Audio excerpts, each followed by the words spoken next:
বিজ্ঞানী, এই খেলাটা দেখাতে আমার লাগবে টিংচার আয়োডিন, একটি মোটা তুলি, একটি চিকন তুলি, ভাতের সঙ্গে ভালো করে মেশানো পানি, কাগজ ও একটি খালি পাত্র। এখন আমি খেলাটা শুরু করি। হ্যাঁ, আমি এখন এখান থেকে একটি কাগজ নিয়ে নেব।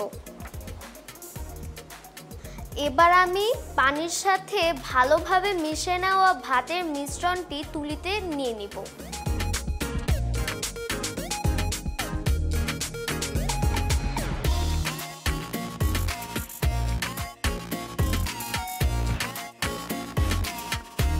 বিজ্ঞানী, এবার লেখাটাকে একটু শুকিয়ে নিতে হবে।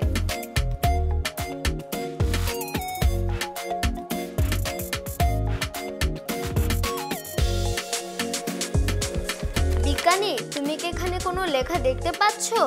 হ্যাঁ, পাচ্ছ না, তাই তো? এবার দেখো আমি কি করি। হ্যাঁ, বিজ্ঞানী, এবার আমি টিংচার আয়োডিন এই পাত্রে ঢেলে দেব।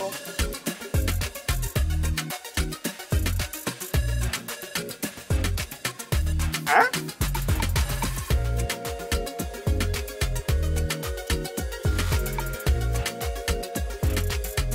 এবার আমি আমার লেখাটি টিংচার আয়োডিনে ডুবিয়ে দেব।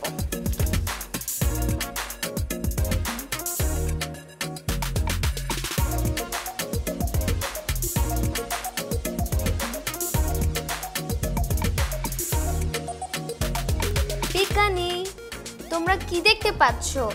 হ্যাঁ, তোমাদের শুভেচ্ছা। শুভেচ্ছা।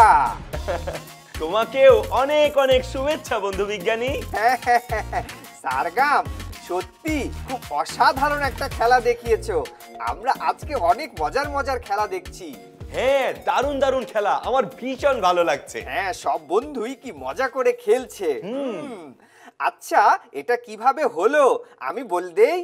হ্যাঁ, বলো। তুমি প্রথমে ভাত ভালো করে কচলে তাতে পানি দিয়ে মিশ্রণ তৈরি করে নিয়েছো। এরপর সেই মিশ্রণটি দিয়ে একটি সাদা কাগজে কিছু লিখেছো, কিন্তু লেখাটা দেখা যায়নি। এরপর তুমি কাগজটি ভালোভাবে শুকিয়ে নিয়েছো। এবার একটি খালি পাত্রে কিছু টিংচার আয়োডিন ঢেলে নিয়ে ভালো করে চারিদিকে ছড়িয়ে নিয়েছো।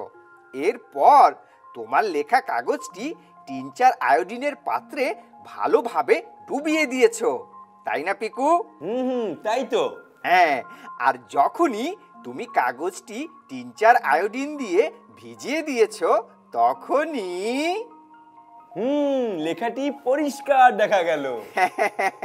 এখানে ভাত হলো শর্করা, তাহলে কি হচ্ছে? শর্করার সাথে আয়োডিনের রাসায়নিক বিক্রিয়ার ফলে কাগজে লাগানো ভাতের মিশ্রণটি গাঢ় কালচে বেগুনি বর্ণ হয়ে গিয়েছে। আমি কি ঠিক বললাম?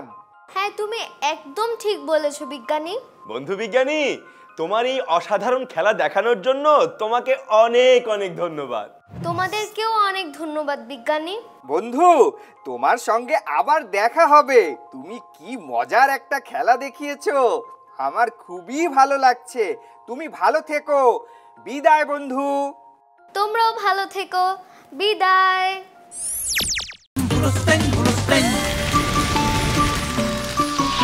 দুরন্ত।